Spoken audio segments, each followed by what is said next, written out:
தமிழ்நாட்டில் வேட்புமனுக்களை வாபஸ் பெறுவதற்கான அவகாசம் நிறைவடைந்திருக்கிறது. விவரங்களை செய்தியாளர் அபினேஷ் வழங்க கேட்கலாம். அபினேஷ், விவரங்களை பகிர்ந்து.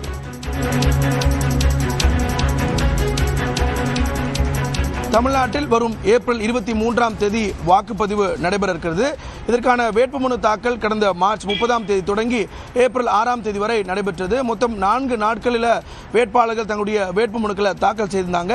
அந்த அடிப்படையில் மொத்தம் 7599 வேட்புமனுக்கள் தாக்கல் செய்யப்பட்ட நிலையில் அதில் கடந்த 7ஆம் தேதி பரிசீலனைக்கு உட்படுத்தப்பட்டு அதில் 2467 வேட்புமனுக்கள் நிராகரிக்கப்பட்டது. 5132 வேட்புமனுக்கள் ஏற்றுக்கொள்ளப்பட்ட நிலையில் இன்று பிற்பகல் 3 மணியோடு, அதாவது நாம் பேசிக்கொண்டிருந்த தருவாயோடு வேட்புமனுக்களை திரும்பப் பெறுவதற்கான கால அவகாசம் நிறைவு பெற்றிருக்கிறது.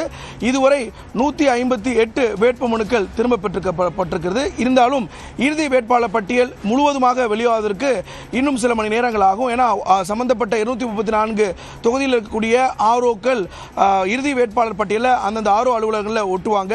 தொடர்ந்து இணையதளத்தில் எத்தனை பேர் வாபஸ் பெறாங்க அப்படிங்கிறதையும் தொடர்ந்து 3 மணிக்கு பிறகு அப்டேட் பண்ணிட்டு இருக்காங்க. எனவே 234 சட்டப்பேரவை தொகுதியிலும் இறுதி வேட்பாளர் பட்டியல் எவ்வளவு பேர் களத்தில் இருக்காங்க அப்படிங்கிறது இன்னும் சில மணி நேரங்களில் அபிஷியலாக தெரிய வரும். ஆனால் சோஃபார் 158 வேட்புமனுக்கள் திரும்ப பெறப்பட்டிருக்கிறது. அந்த அடிப்படையில் மொத்தம் ஏற்றுக்கொள்ளப்பட்ட 5132 வேட்புமனுக்களிலிருந்து திரும்ப பெறக்கூடிய மனுக்களுக்கு பிறகு இறுதியாக இருக்கக்கூடியவர்கள் வேட்பாளர்களாக களத்தில் இருப்பாங்க.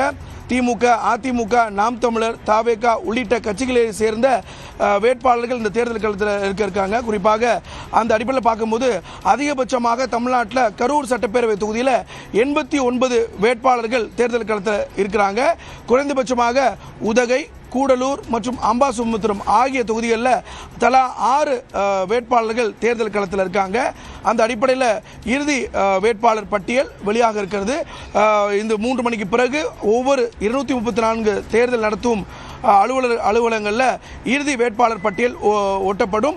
இதில் அங்கீகரிக்கப்படாத கட்சிகளுக்கு சின்னம் ஒதுக்கக்கூடிய பணிகள், அதே போல் சுயேட்சை வேட்பாளர்களுக்கு சின்னம் ஒதுக்கக்கூடிய பணிகளை இந்த இறுதி வேட்பாளர் பட்டியலுக்கு பிறகு அந்தந்த 234 தொகுதிகளை சேர்ந்த ஆர்ஓக்கள், அதாவது தேர்தல் நடத்தும் அலுவலர்கள் ஒதுக்கீடு செய்வாங்க. அந்த பணி இதற்கு பிறகு நடைபெறும்.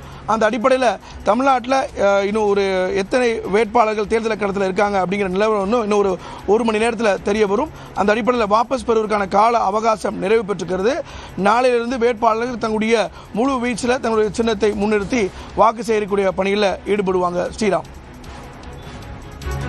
இன்று மாலை இறுதி வேட்பாளர் பட்டியல் வெளியாக இருக்கக்கூடிய ஒரு சூழல்ல வாபஸ் பெறக்கூடிய அவகாசம் நிறைவடைந்திருக்கிறது. இன்னும் சில மணி நேரங்களில் இந்த இறுதி வேட்பாளர் பட்டியல் வெளியாக இருக்கு. அடுத்த கட்டமாக தேர்தல் ஆணையத்தினுடைய அந்த பணிகள் எப்படி இருக்கும் அபினேஷ்?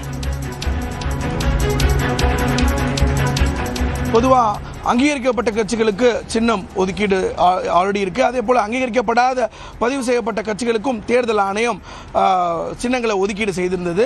அந்த அடிப்படையில் தாவேகா உள்ளிட்ட கட்சிகள்லாம் அங்கீகரிக்கப்படாத கட்சிகள், ஆனாலும் அவர்களுக்கான காமன் சிம்பிளை ஒதுக்கிட்டாங்க. எஞ்சிருக்கக்கூடிய சுயேட்சை வேட்பாளர்கள் அங்கீகரிக்கப்படாத கட்சிகளை சேர்ந்த சின்னம் ஒதுக்கப்படாத கட்சிகளுக்கு சின்னங்கள் ஒதுக்கக்கூடிய பணிகள் இதுக்கு பிறகு நடைபெறும். ஏன்னா ஒரு ஆர்ஓ ஆஃபீஸரை பொறுத்தவரை ஆர்ஓ 3 மணிக்கு பிறகு யாரும் வாபஸ் பெறல அப்படின்னா யார் இவர்கள் தான் இறுதி வேட்பாளர் பட்டியல் அப்படிங்கிறத அந்தந்த 234 தேர்தல் நடத்தும் அலுவலகங்களில் நோட்டீஸ் போல ஒட்டுவாங்க. அதுக்கு பிறகு அந்த வேட்பாளர்கள் தங்களுக்கு வேண்டிய சின்னங்களை 3 எழுதி கொடுக்கலாம். அதில் ஒரே சின்னத்தை 2 ஒருவருக்கும் மேற்பட்டோர் கேட்கக்கூடிய பட்சத்தில் அந்த குழுக்கள் அடிப்படையில் சின்னங்கள் ஒதுக்கீடு செய்யப்படும். சுயேட்சை வேட்பாளருக்கான சின்னம் ஒதுக்கீடு, அங்கீகரிக்கப்படாத கட்சிகளை சேர்ந்த சின்னம் ஒதுக்கப்படாத கட்சிகளுக்கான சின்னம் ஒதுக்கீடு ஆகிய பணிகள் இதற்கு பிறகு தேர்தல் அலுவலர்கள் கொடுப்பாங்க. அதற்கு பிறகு இன்றே அவர்களுக்கு அந்த சின்ன ஒதுக்கீடு பணிகள் முடிந்ததற்கு பிறகு சுயேட்சை வேட்பாளர்கள் அதை முன்னிறுத்தி தங்களுடைய வாக்குகளை கேட்கலாம். அந்த அடிப்படையில் அதிகமாக சுயேட்சை வேட்பாளர்கள் கரூர் சட்டப்பேரவையில் போட்டியிடுறாங்க. அதே போல் குறைந்தபட்சமாக நான் முன்பே சொன்ன மாதிரி 6 வேட்பாளர்கள் அம்பாசமுத்திரம், கூடலூர், உதகை ஆகிய சட்டப்பேரவை தொகுதியில் போட்டியிடுறாங்க. அதே போல் முதலமைச்சர் மு க ஸ்டாலின் போட்டியிடக்கூடிய கொளத்தூர் சட்டப்பேரவை தொகுதியில் 41 வேட்பாளர்கள் தற்போது களத்தில் இருக்காங்க. அதே போல் எதிர்க்கட்சித் தலைவர் எடப்பாடி பழனிசாமி போட்டியிடக்கூடிய எடப்பாடி சட்டப்பேரவை தொகுதியில் 20 வேட்பாளர்கள் தேர்தல் களத்தில் இருக்காங்க. இந்த அடிப்படையில் அடுத்தடுத்த கட்டமாக ஆர்ஓக்கள் அந்தந்த தேர்தல் நடத்தும் அலுவலகங்களில் இறுதி வேட்பாளர் பட்டியலில் வெளியிடுவாங்க. அதுக்கு பிறகு இன்டகிரேட்டடாக தமிழ்நாடு தேர்தல் இணையதளத்தில் எவ்வளவு பேர் கண்டெஸ்டில் இருக்காங்க, அதாவது 234 சட்டப்பேரவை தொகுதிக்கு எத்தனை வேட்பாளர்கள் தேர்தல் களத்தில் இருக்காங்க, அதில் ஆண் வேட்பாளர்கள் எவ்வளோ பேர், பெண் வேட்பாளர்கள் எவ்வளோ பேர், மூன்றாம் பாலினத்தவர் எவ்வளோ பேர் அப்படிங்கிறது ஒரு தகவல்களை கொடுப்பாங்க. அதில் இன்னும் ஒரு சில மணி நேரத்தில் இறுதி வேட்பாளர் பட்டியல் வெளியாகும். அதில் எத்தனை வேட்பாளர்கள் தேர்தல் களத்தில் இருக்காங்க அப்படிங்கிறது நமக்கு அதிகாரப்பூர்வமாக தெரிய வரும். ஸ்ரீராம், விவரங்களை வழங்கியதற்கு நன்றி அபினேஷ்.